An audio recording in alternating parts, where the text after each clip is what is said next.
Sponsored by Audible. Hello my beautiful watchers. In episodes past, I've touched upon the fact that, hidden amongst the extensive library of stories regarding Sherlock Holmes, the most famous fictional detective in history, the most adapted to film and TV character in history, are some really weird moments and stories that, for many reasons, don't make it into the otherwise pretty extensive common knowledge about the character. So I thought that perhaps you might forgive me for digressing from my scheduled programming occasionally to discuss it. Today I intend to talk to you about the 5 Orange Pips, aka the time that Sherlock Holmes went to war with the Ku Klux Klan, and nothing happened because they all died before he could do anything. Before I start though, if this tiniest of teasers has intrigued you enough to want to read it for yourself before I blurt out the entire plot, you might be interested in today's sponsor. Audible's library of audiobooks is the ultimate godsend for people like me who constantly crave the sweet escapism of novels but alas, don't always have time to sit down and devote my full attention to them. By going to audible.com/noble or texting noble to 500 you can claim a 30-day free trial membership which grants you a monthly credit that can be redeemed for any title regardless of its price, which will remain yours forever no matter what. As if allowing me to combine my literature with my humdrum everyday tasks were not enough already, Audible also has an ever-increasing amount of free programming you don't even need credits to enjoy. Unlimited access to podcasts, sleep meditation, and guided fitness comes with the Plus catalog, and most relevantly to today's subject, I got the complete Sherlock Holmes box set for free because it was just included in my membership. I was so happy. So yeah, that's audible.com/noble or text noble to 500 to get access to the world's most impressive depository of audiobooks and see for yourself what other weird things Sir Arthur Conan Doyle decided to subject Holmes to. Right, before you get too excited for progressive Sherlock, unfortunately, he didn't decide to take these guys down because they were racist fuckheads, but because they killed a white man. The fact that the story lacks a satisfying ending is bookended in universe. In his opening, Watson explains that he usually doesn't publish the cases that Holmes either couldn't solve or had to solve on guesswork and/or technicalities, but in this particular event, what had happened was dramatic enough to be worth writing about anyway. The fact that this practice might have given the reader an inflated sense of Holmes's infallibility is touched upon in this and later stories. He cheerfully admits to having been bested by 3 men and 1 woman, and sometimes chastises Watson for skimming over his failures in his writings. I just thought that was pretty funny is all. BT dubs, I have no idea who the men were, though of course the woman was the lovely Irene Adler, the only person to ever canonically get a rise out of Sherlock's pipe. Anyways, the 5 Orange Pips was first published in a magazine in 1891, and then again a year later as part of the collection book The Adventures of Sherlock Holmes, making it one of the relatively early appearances of the character, or what I personally like to call the before Doyle got really bloody sick of his own creation adventures. It starts like any regular Sherlock mystery, with a confused and desperate client coming to him for help. John Openshaw, a British resident whose family had immigrated from the United States, fears for his life due to the recent arrival of the titular 5 Orange Pips in the mail. To explain why this byproduct of a healthy citrus snack was so upsetting, he tells the human version of the great mouse detective and his doctor life partner about his family history. His uncle had been a plantation owner and a colonel in the Confederate Army, and purchased an estate in Britain to retire to after their defeat in the American Civil War. Things had seemed pretty chill with him until 1883, when he had received an envelope marked with the letters KKK that contained 5 pips, after which he started freaking out, burned a ton of papers he had previously had firmly locked away, and started regularly drinking and waving a gun around, claiming he wasn't afraid of anyone while clearly shitting his pants. Eventually, he stumbled out into the night on a drunken rampage and never came back. When his body was discovered, the death was deemed accidental. This seemed to be the end of it until 2 years later when his father received his own KKK letter and Orange Pips, along with instructions to leave the papers on the sundial. Perfect American accent.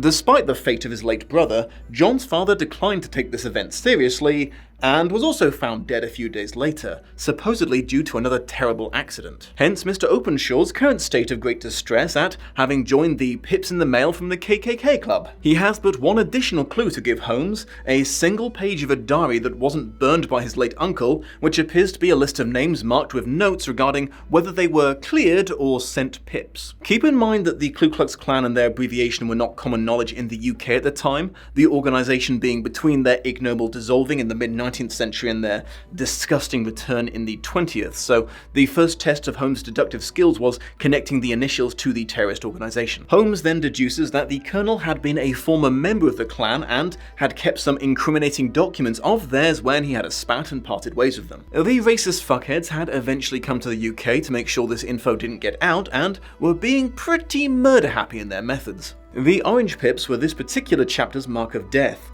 a warning that if their demands were not met, doom would soon follow.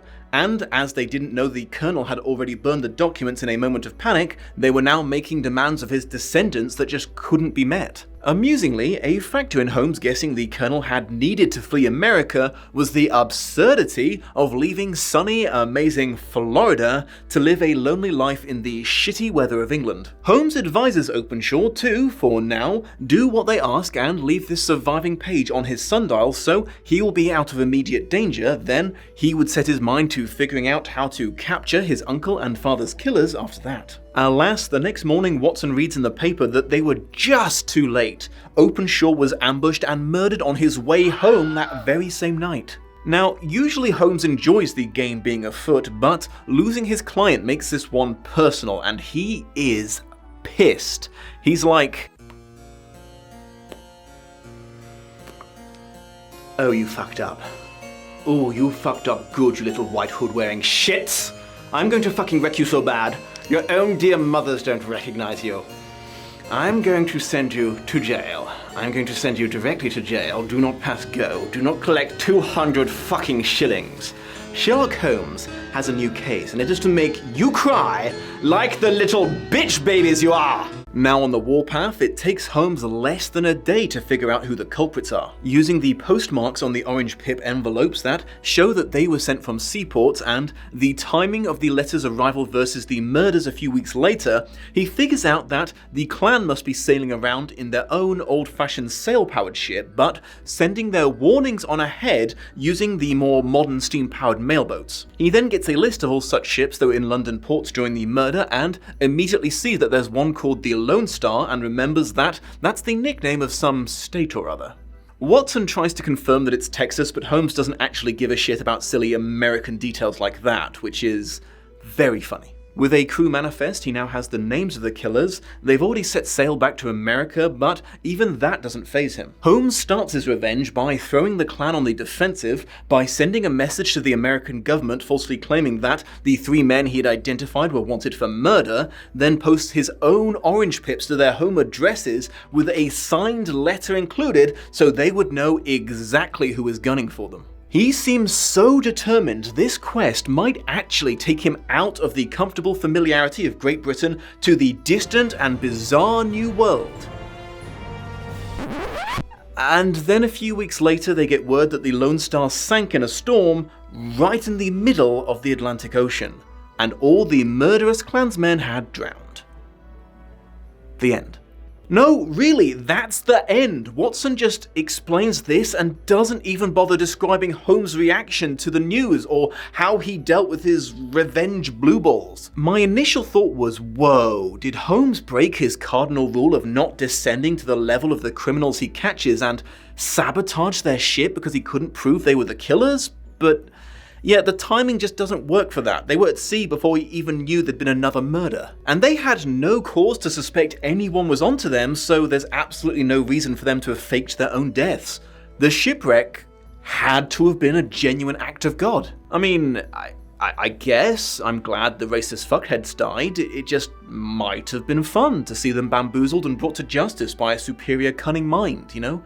Get a little closure for the characters and the audience. The fact that Doyle was very open from the start about this being a story without a satisfying ending does not, to me, make it any less weird that he decided to write a story without a satisfying ending. Was he already bored of writing these short stories by the 5th installment and wanted to eschew conventional writing practices? Was this a troll book? Quite frankly, if I desired stories about murder with ambiguous endings, I'd get into true crime. Really, I'm not sure what this is doing in fiction, especially not in one of the first appearances of the OG crime-solving detective. It is not lost on me that both examples of weird stories I've brought up so far involve the United States and Doyle's tenuous grasp on what the fuck goes on over here. It's not as extreme as the Mormon Mafia Terminators, but I mean, I might have missed it, but this is the first suggestion I've ever heard that the Klan had its own navy. Like I said at the start, it might have been cooler if Holmes had decided to mess these guys up because they were the KKK, and not because they'd been stupid enough to let their internal housekeeping splash over onto his professional pride. From what I can tell, Sir Arthur Conan Doyle's views on racism are complicated. I might be talking out of my arse here because I'm a gorgeous but sheltered white boy, but I got the impression from his work that he was progressive in principle, but also very much a product of his time. In The Adventure of the Yellow Face, the title of which is thankfully not a reference to an Asian person, the happy ending involved a man immediately accepting his wife's black daughter from her previous marriage as his own. However, in The Sign of Four, one of the villains is an extremely offensive stereotype of an Andaman Island Aboriginal who is depicted as a murder-happy savage that Holmes and Watson shoot dead towards the end without a smidgen of regret, so mixed bag? Anyways, that is about all I wanted to comment on the matter. It's not the weirdest thing I've ever read, not even the weirdest thing within the Sherlock Holmes novels, but I will be damned if I can figure out why it was written that way. Thank you for joining me, my beautiful watchers. Don't forget that the YouTube algorithm can be a more sinister being than Professor Moriarty himself, and the only thing that can keep your favorite channels in its good favor is to lavish them with likes, comments, and shares. Do take care of yourselves out there, and I hope to see you next time.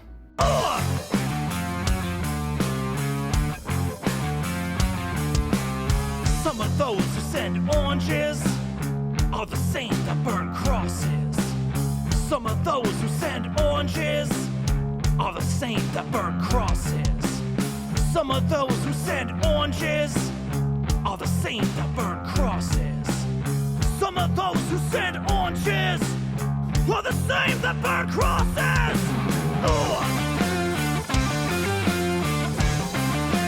Pippin in the name of. Pippin in the name of. Much love and appreciation to my patrons of honor, Shelby Holtz, Attell Spurdloff, and Trace Carter. Shout out to Ilnej for the credits music, check out his channel for more parody and original songs, and a huge thank you to this video's editor, Sophia Riccardi. Links to her work in the video description. I make words good, because I do words for a living. Ah, my buttons. Holmes is Holmes' reaction. Holmes' reaction. Doesn't describe Holmes' reaction. Holmes, not Holmes's. Okay. Get your head out your ass, Google Docs. Whoa, did Hames? Who the fuck is Hames? The fuck goes on over there? Here. I live in America. I should remember that.